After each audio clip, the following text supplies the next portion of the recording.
네, 시간이 되어서 저희 기도하고 우리 말씀 한 구절 보고 그리고 이제 내용 교육 좀 시작하고 오늘 일정 좀 소개해 드리도록 하겠습니다. 함께 기도하겠습니다. 사랑과 은혜가 풍성하신 하나님 아버지 참으로 감사드립니다. 2023년도 우리 교육국 가운데 비전 트립을 허락하시고 특별히 선교의 역사의 그 현장을 우리가 탐방하게 하시니 감사드립니다. 이 모든 과정과 여정들을 통하여서 이 전 유럽 가운데 하나님께서 어떻게 일하셨는지를 알게 하고 깨닫게 하시고 보게 하셔서 우리 다음 세대들이 정말 이번 시기를 통하여서 하나님께서 나를 얼마나 놀랍게 쓰실지에 대한 기대감을 가지게 하시고 실제로 하나님께서 쓰시는 놀라운 역사가 우리 주한교회 모든 다음 세대에게 일어날 수 있도록 주여 역사하여 주시옵소서. 이 귀한 것을 위하여서 오늘 이 자리 가운데 함께 모여서 이 귀한 시간 가운데 교육을 받으려고 합니다. 주님 잘 배우게 하시고 잘 이해하게 하시고 또 가서 좋은 것들을 많이 보게 하셔서 정말 우리가 의미 있는 시간들을 잘 보내고 돌아올 수 있도록 이 돈이 결코 아깝지 아니할 수 있도록 주님께서 우리에게 지혜와 명철과 건강과 지식의 영을 지혜의 영을 허락하여 주시옵소서. 교육의 모든 시종 일관을 주님께서 의탁하고 또 주님께서 함께 하실 것을 믿으며 모든 말씀 예수 그리스도 이름으로 기도드립니다. 아멘. 제가 우리 말씀 한 구절 읽어드리고 오늘 간단하게 소개해드리고 우리 또 훌륭한 강사분을 제가 또 모시도록 하겠습니다. 제가 로마서 우리 1장 19절 20절 말씀 제가 읽어드릴게요. 로마서 1장 19절 20절 말씀입니다. 이는 하나님을 알만한 것이 그들 속에 보임이라. 하나님께서 이를 그들에게 보이셨느니라.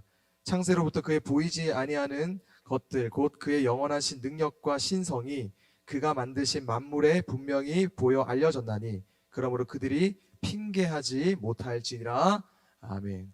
하나님께서는 하나님의 존재를 우리 모든 사람들이 이해할 수 있도록 예수를 그리스도를 믿든 믿지 않던 모든 그리스도인들이 이해할 수 있도록 하나님께서 창세 전부터 하나님의 모든 창조물 가운데 하나님의 살아계심, 내가 지금 존재한다라는 것을 역사적으로 계속 나타내 보여주셨다는 거예요. 그래서 어느 누구도 신은 없다라고 감히 핑계하지 못하게 만드셨다라는 거예요. 그 귀한 여정을 우리가 이제 출발하려기 위해서 이 자리 가운데 우리가 모였고 그런 교육들을 함께 나누게 되려고 합니다. 제일 중요한 거는 우리가 이번에 이제 탐방하는 것들은 역사의 그 두 가지의 축이 있는 거예요. 죄송해요. 제가 기도회라고 하죠. 아무튼 역사의 두 가지 축이 있는 거예요. 첫 번째는 우리가 흔히 교과서에서 많이 배우는 역사의, 그러니까 인간의 역사의 축이 있고 그 축과 함께 우리 히브리즘이라고 얘기하는 우리 자료에도 히브리즘이라고 나와 있는 이 히브리인들의 유대 하나님의 역사가 동시에 흘러가고 있는 거거든요. 근데 우리는 교회에서 이제 교회 역사만 배우니까 이것이 세계 역사와는 좀 구별되고 상관없는 것처럼 이해할 수 있지만 그런 것이 아니라 유대의 역사로부터 시작한 모든 히브리즘과 헬레니즘이 동시에 간다는 거예요. 동시에 가면서 상호 보완적으로 이뤄가면서 오늘날이 이게 됐다라고 하는 거를 오늘 우리가 이거를 간략하게나마 이 짧은 시간 가운데 나눌 겁니다. 그래서 지금부터는 창조부터 지금까지의 모든 역사를 다루게 될 텐데 당연히 시간적으로 부족하니 간략하게 중요한 것들만 제가 이야기해드리고 그리고 자세한 것들은 우리 우성민 장로님께 나오셔서 이야기해 주시고 왜냐면 우성민 장로님은 사실 제가 다 하려고 했는데 사실 저는 안 가봤어요 유럽을. 근데 우리 장로님은 다녀오셨어요. 그러니까 저보다도 훨씬 더 생생하게 그 의미들을 바르게 이제 또 전달해 줄 수 있기 때문에 저는 이제 인트로만 잘 해드리고 이제 본론과 결론은 우리 장로님께서 잘 감당해 주실 겁니다. 우리 나눠드린 이 자료를 좀 먼저 보시면 요것만 하고 자료를 보시면 이제 요 자료를 참고하시고 우리 우성민 장로님께서 이제 그러니까 제가 한 얘기와 더불어서 우리 우성민 장로님께서 말씀하시는 유럽의 역사의 현장들을 우리 팀원들이 잘 이해하면 우리가 전체적으로 우리가 같은 그림을 그릴 수 있게 될 것 같아요. 간략하게 설명해 드리면 우리 고대의 문화는 다양한 문화들이 존재하겠지만 크게 이제 4개의 문명이 있습니다. 당연히 다 우리 사회 시간이나 역사 시간에 배우는 거고 여기 자료에도 나와 있지만 그 고대 문화에서는 강이 제일 중요할 것 같아요. 왜냐하면 이동도 해야 되고 서로 이제 물이 이제 인간의 가장 필요한 부분이기 때문에 그래서 항상 고대 문명은 강으로부터 시작합니다. 그래서 최대 이제 크게 있는 이제 강들의 이름들이 이제 나일강으로부터 시작한 이집트 문명, 그리고 티그리스와 유프라테스 강으로 중심으로 한 메소포타미아 문명, 그리고 인더스 강을 중심으로 한 인더스 문명, 그리고 이제 중국의 황하강을 중심으로 한 황하 문명. 우리는 크게 이 네 가지의 문명이 각 지역에 맞게, 상황에 맞게 그 강을 중심으로 문명이 자리를 잡고, 그리고 이 역사가 흘러가면서 그 문명들이 서로 만나게 됩니다. 이렇게 다 각각의 문명이었는데 서로 만나게 되면서 고대에 있었던 자기들밖에 몰랐던 이 문명들이 다른 문명들을 만나면서 새로운 것들을 창조해 가요. 새로운 문명들이 탄생되고, 그런 문명의 역사와 문화의 발전과 그 모든 것들이 이제 역사적인 흔적들인 거거든요.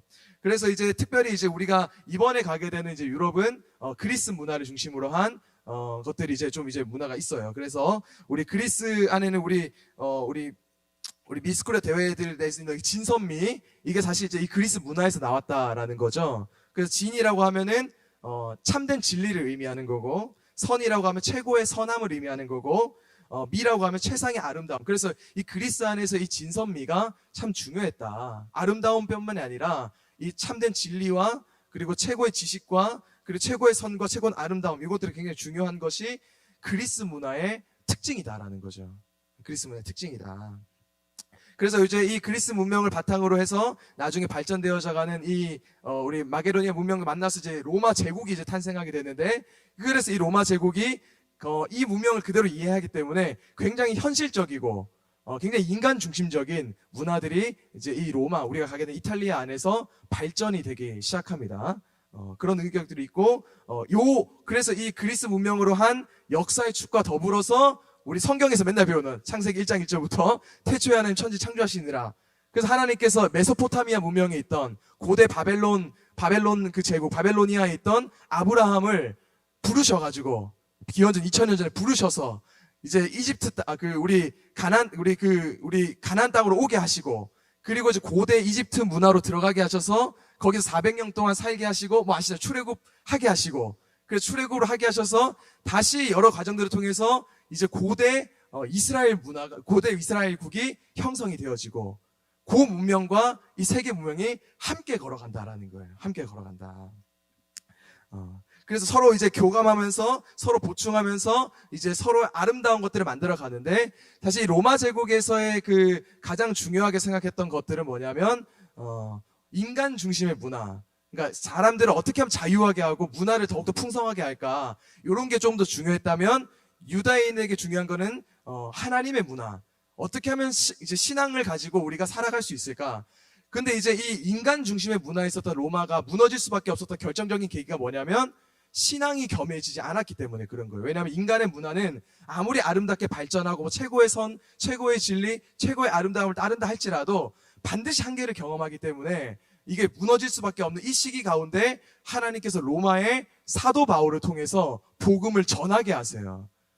그래서 우리 사도 바울이 복음을 전하다가 죽게 되잖아요. 그래서 우리가 이제 이번에 이제 로마 사도 바울의 참수터를 가서 보게 될 거고, 베드로도 마찬가지. 베드로도 이제 로마를 버리고 이제 죽음이 두려우니까 그 로마의 그 인간 중심적인 그 문화에서 신앙을 전달하는 게 너무 힘드니까 이거를 버리고 돌아가는데 이제 환상 중에 예수님을 본 거예요. 그래서 예수님한테 물어봐. 예수님 어디 가십니까? 물어보니까 예수님께서 난 너가 버린 로마로 내가 간다. 이 얘기를 해가지고 베드로가 깜짝 놀라서 내가 지금 로마를 떠나는 게 아니구나, 로마로 돌아가야 되는구나 해서 로마로 돌아가서 다시 복음을 전하다가 우리 잘 아는 것처럼 우리 십자가에 거꾸로 매달려 사형당하게 되는 우리 베드로의 이 죽음의 장소도 우리가 가게 될 거고, 또 마찬가지거든요. 그 기독교 복음이 막 전달되면서 당연히 이제 로마 신들을 믿어야 되는데, 하나님을 믿으니 그리스도인들이 이제 당연히 이 로마 제국 가운데 얼마나 큰 박해를 받았겠어요. 그래서 그 박해를 받으면서 숨었던 우리 카타콤베의 그 지하 동굴을 이번에 우리가 또 가게 될 거고, 그리고 그 콜로세움이라고 하는 엄청나게 큰 원형 경기장에서 지난번에 우리 이중 목사님 오셔서 말씀해 주셨지만 엄청나게 기독교인들을 조롱하고 수많은 관객들 앞에서 막 성관계를 하게 하고 사람들을 아예 그 사자의 밥으로 줘버리고 그런 것들을 막 관찰하게 하고 서로 막 환호하게 만드는, 그래서 수많은 그리스도인들이 거기에서 순교하게 만들었던 그 콜로세움을 우리가 또 이제 보게 될 거고, 그런 로마의 역사들과 그리스 문화들이 함께 간다라는 거죠. 그렇게 하고 나서 이 로마 제국이 단순히 이제 제국으로만 있는 것이 아니라 나중에는 이 수많은 복음의 전도를 통해서 이제 이 콘스탄티노플 대제 황제를 통해서 기독교가 국교화가 되고, 그리고 다시 이제 로마의 안정권이 오고, 그렇게 하고 나서부터 이제 로마 카톨릭에 대해서 이제 교황권이 막 강화되면서, 우리 다 아시는 것처럼 이제 그 교황권이 강화되면서 면죄부를 막 제공해줘서 완전히 종교가 1000년 동안 하락해버리는 이 엄청난 시기 가운데에 르네상스가 일어나게 되고, 왜냐하면 이제 르네상스 자체는 종교가 중심이 되었던 이 중세 1000년이 굉장히 잘못됐다. 이거는 우리가 종교 중심으로 가는 게 아니라 이제는 우리가 다시 인간 중심으로 가야 된다라고 하는 르네상스 운동이 이제 15세기에 일어나게 되는 거거든요. 그 모든 타락한 그 로마 카톨릭 모습들을 보면서. 근데 그것이 단순히 인간 중심으로 가자는 것이 아니라, 오늘 이 자료를 이제 더 깊이 있게 읽어보시면 아시겠지만 사실상 그것은 하나님께서 인간에게 주시고자 하는 자유, 그러니까 하나님은 인간에게 언제나 구원을 주시길 원하세요. 자유하길 원하시고 이제 해방시켜 주시고, 그런데 그것이 제도화되고 타락하면서 종교라는 이름 앞에 이런 것들 굉장히 억압받는 시대 가운데 다시 인간 중심으로 가자라고 인간들은 이야기했지만 사실상 그것은 하나님의 뜻 가운데에서 다시금 하나님이 인간에게 주시는 참된 자유를 경험하자의 회복적인 운동이 르네상스인 거거든요. 그게 피렌체로부터 시작됐기 때문에 우리가 물의 도시 피렌체를 가는 겁니다. 그리고 그 피렌체에서 시작된 르네상스가 단순히 이제 뭐 거기서 신났고 끝나버린 게 아니고 알프스 산맥을 통해서 전 유럽으로 이제 다 전달이 되게 되거든요. 르네상스 다 퍼져버려요, 15세기에. 그래서 우리 알프스도 가게 되는 거고, 이런 산들을 통해서 우리가 넘어갔구나 또 다 보게 되는 거고요.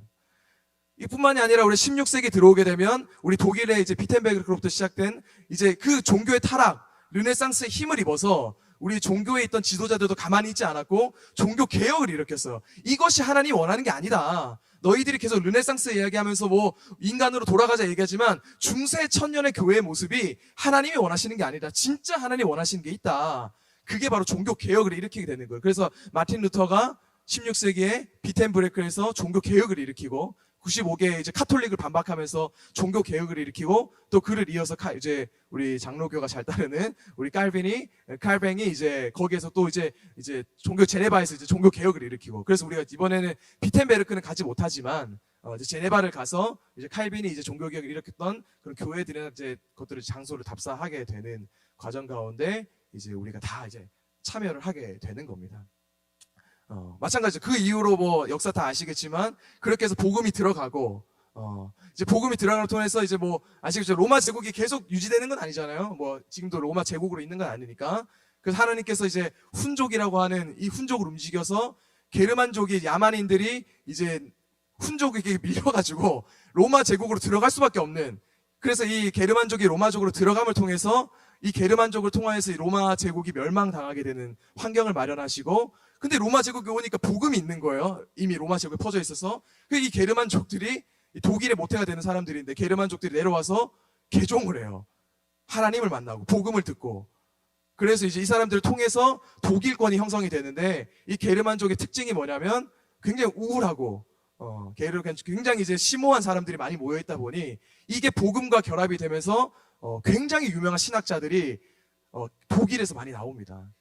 왜냐하면 그쪽으로 이제 있기 때문에. 마찬가지로 프랑크 대제국도 마찬가지. 프랑스를 뭐 모티브로 했던 우리 프랑크 대제국도 결국에는 이제 로마를 멸망시키게 되는데, 거기에서도 거기 완전 다혈질이거든요. 막 엄청나게 다혈질이 막 자유, 막 싸움 이런 것들 막 이제 외치는데, 그 가운데서도 막상 로마에 들어와 보니 복음이 있는 거예요. 그래서 프랑스도 복음으로 이제 변화되어지고, 그리고 이제 뭐 산업혁명이 일어나고, 그리고 이제 지금 뭐 우리 아시다시피 뭐 세계대전, 뭐 내용 다 세계대전들이 막 일어나게 되고, 그리고 이제 그것이 단순히 있는 것이 아니라 나폴레옹을 통해서 이제 이 나폴레옹을 통해서 이제 로마 제국이 함락될 뿐만이 아니라 나폴레옹이 이제 인더스 문명까지, 그러니까 인도, 중국 요까지도 이제 영토를 확장하면서 문명들이 만나게 되는 거예요. 새로운 문명들이 만나게 되면서 엄청나게 또 새로운 것들이 창출하게 되는. 그래서 이제 동양의 문화권들이 들어오고, 또 나폴레옹이 무너지고 난 다음에 또 그 다음에 스페인의 무적 함대가 형성되면서 신대륙을 발견하게 되고, 그래서 지금 미국에 또 기독교인들이 들어가게 되고 청교도들이 들어가서 거기를 중심으로 해서 서방교회가 운영이 되고, 또 이제 그리스에 남아있었던 그리스 정교회가 또 운영이 되고, 그 서방교회를 통하여서 또 복음이 이제 중국으로 심지어 한국으로 들어오게 되는 선교의 역사들이 일어나게 되는 거거든요. 뭐 제가 짧게 뭐 한 5분, 10분 정도의 이야기했지만 이거는 이제 고대 역사로부터 시작한 한국의 복음이 들어오기까지에 대한 전반적인 내용들이고 그 내용들에 대한 내용들은 이제 여기에 잘 소개되어 있으니 우리 팀원들께서 집에 가셔서 잘 읽어보시면 굉장히 큰 의미가 될 겁니다. 제일 중요한 건 뭐냐면 하나님의 그 역사가 결국에는 이 고대 이스라엘 나라가 완성이 될 때 이 이스라엘 나라도 솔로몬 시대 때 나눠져요. 북이스라엘과 남유다로. 그리고 이거는 이제 기원전 700년대에 이제 북이스라엘이 아수르 제국에서 멸망당하고, 그리고 이제 기원전 500년대에 이제 우리 그 남유다가 그 바벨론에 의해서 멸망당하고, 그래서 완전히 이스라엘 국가 히브리즘도 다 망가졌는데 하나님 포기하지 않으신다라는 거죠. 거기에 페르시아를 또 일으키시고, 그래서 이제 고레스 왕을 통해서 이제 유화 정책을 통해서 너희들 다 돌아가라, 민족들이 우리 뭐 성에 나와 있지만 돌아가라, 너희들 굳이 우리 신 안 신겨도 되니까 돌아가라 해가지고 이스라엘 백성들이 다시 이제 가나안 땅으로 돌아와서 다시 신 이스라엘 제국을 만들어가고 뭐 성전도 짓고, 그게 학개 스가랴 내용이잖아요. 성전도 짓고 막 이제 만들면서 이제 새로운 또 이스라엘 나라가 또 완성이 되어지는, 모든 이 헤브라이즘과 헬레니즘의 이 양 두 축이 사실 역사를 지배하고 있는 거거든요.